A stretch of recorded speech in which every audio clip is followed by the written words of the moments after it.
পঞ্চম শ্রেণীর শিক্ষার্থী ও তাদের অভিভাবকদের দৃষ্টি আকর্ষণ করছি।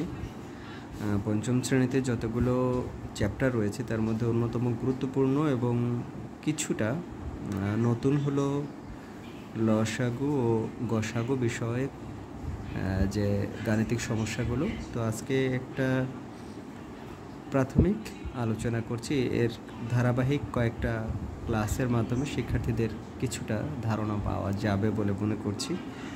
তো প্রথমেই আমি এই নাম দুটোর যে একটি তাৎপর্য, এটি একটি সংক্ষিপ্ত নাম। লসাগু ও গসাগু এই দুটোই সংক্ষিপ্ত নাম। তো এর পূর্ণরূপ হচ্ছে, লসাগু এর পূর্ণরূপ হলো লঘিষ্ঠ সাধারণ গুণিতক। লঘিষ্ঠ কথাটির অর্থ হলো ছোট, সর্বনিম্ন বা কম। অর্থাৎ ছোট বলতে যেসব শব্দ বোঝায় সেটি মূলত লঘিষ্ঠ এর প্রতিশব্দরূপে অথবা সমার্থক শব্দরূপে এটি ব্যবহৃত হয়।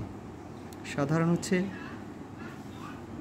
কি আছে, সব দলের ভেতরে একই জিনিস কি আছে, যেটা সাধারণ বা ইংরেজিতে বলা হয় কমন। ধরুন আমি এই যে দুটি কলম এখানে ব্যবহার করছি, এখানে সাধারণ, আমি যদি রং বলি তাহলে এখানে আসলে রঙের মধ্যে কোনো সাধারণ নেই, কারণ রং এটা এক রং, এটি আর এক রং। কিন্তু আমি যদি এই দুটো বলি, এই দুটোর মধ্যে কিন্তু একটা সাধারণ, কাছাকাছি সাধারণ রং রয়েছে। আমি যদি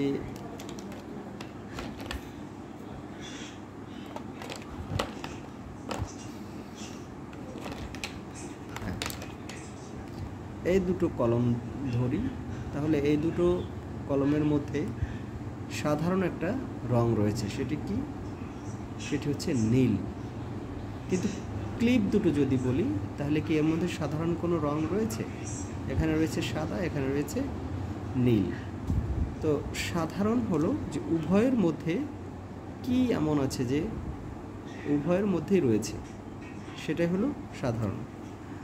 আর গুণিতক কথাটির অর্থ হলো একটি সংখ্যা, যে সংখ্যার প্রতিবারই একই সংখ্যা করে বৃদ্ধি পাচ্ছে।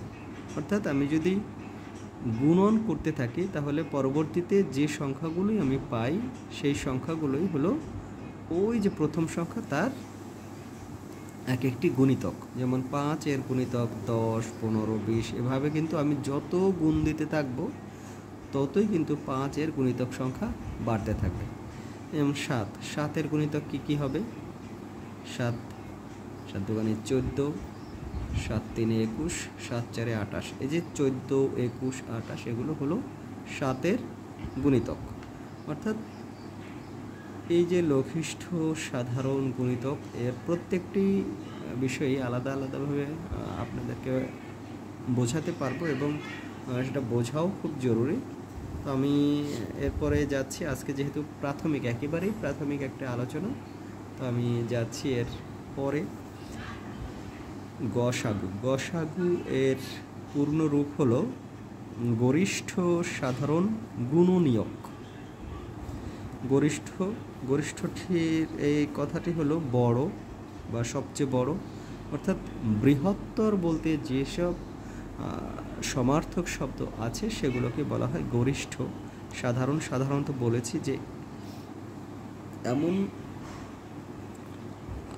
সংখ্যা যেটি উভয় দলের মধ্যেই রয়েছে, যেহেতু গণিত মানে হচ্ছে সংখ্যার খেলা। সাধারণ, আমি আরও একটি উদাহরণ দিয়ে যদি বলি, ধরুন এখানে রয়েছে 3, 5, 7, এখানে রয়েছে 2, 5, 9। অর্থাৎ এই একটি দল, সংখ্যা দল, এই একটি সংখ্যা দল। তাহলে এখানে এই 5 এটা উভয় দলের মধ্যে রয়েছে। অর্থাৎ এই 5ই হলো সাধারণ সংখ্যা। আর এগুলো রয়েছে তো এই যে উভয় দলের মধ্যে যে সংখ্যাটি রয়েছে সেই সংখ্যাটি হলো সাধারণ সংখ্যা। এই যে ঠিক একইভাবে যদি এরকম দুটো দল থাকে, তিনটি দল থাকে, তাহলে তিনটি দলের ভেতরে কোন সংখ্যাটি সাধারণ রয়েছে বা তিনটি দলের মধ্যেই রয়েছে এইরকম সংখ্যাগুলোকে আমরা সাধারণ সংখ্যা বলবো। এরপরে গুণনীয়ক। গুণনীয়ক হলো সেই সব সংখ্যা যা এই যে কোনো একটি নির্দিষ্ট সংখ্যা, ধরুন আমরা এখানে বললাম 4, এখন 4-এর গুণনীয়ক কী কী, অর্থাৎ 4কে কোন কোন সংখ্যা দিয়ে ভাগ দিলে ভাগশেষ 0 থাকে, সেই সব সংখ্যাকে বলা হয় ওই যে প্রাথমিক যে সংখ্যাটি সেই সংখ্যার গুণনীয়ক। যদি আমি 4-এর গুণনীয়ক বের করি, 4কে আমরা 1 দিয়ে ভাগ দিলাম, ভাগশেষ 0। 4কে আমরা 2 দিয়ে ভাগ দিলাম, ভাগশেষ 0। যদি আমি 3 দিয়ে ভাগ দিই, 3 দিয়ে 4কে ভাগ দেব, একবার গেল, এখানে হাতে থাকে বিয়োগ দিলে 1 অবশিষ্ট। এই যে অবশিষ্ট থেকে গেল 1, এই কারণে 3 কিন্তু 4-এর গুণনীয়ক নয়, অর্থাৎ 3 দিয়ে 4কে আমি ভাগ দিলাম কিন্তু অবশিষ্ট থেকে গেল, এক্ষেত্রে 3 4-এর গুণনীয়ক নয়। কিন্তু 4কে আমি 4 দিয়ে ভাগ দিলাম এবং অবশিষ্ট থাকলো 0, অর্থাৎ কোনো একটি নির্দিষ্ট সংখ্যাকে যে সব সংখ্যা দিয়ে নিঃশেষে বিভাজন করা যায় এবং কোনো ধরনের অবশিষ্ট থাকে না, সেই সব সংখ্যাই হলো ওই প্রাথমিক যে সংখ্যাটি সেই সংখ্যাটির গুণনীয়ক। এটা নিয়ে আরও একটু আলোচনা করব এবং আস্তে আস্তে শিক্ষার্থীদের কাছে এটি আরও পরিষ্কার হবে। তো এই যে 4-এর গুণনীয়ক তাহলে কি হলো, 1, 2 এবং 4, অর্থাৎ কোনো একটি সংখ্যাকে যেসব সংখ্যা দ্বারা ভাগ করলে ভাগশেষ 0 হয় অথবা কোনোই অবশিষ্ট থাকে না, সেই সব সংখ্যাকে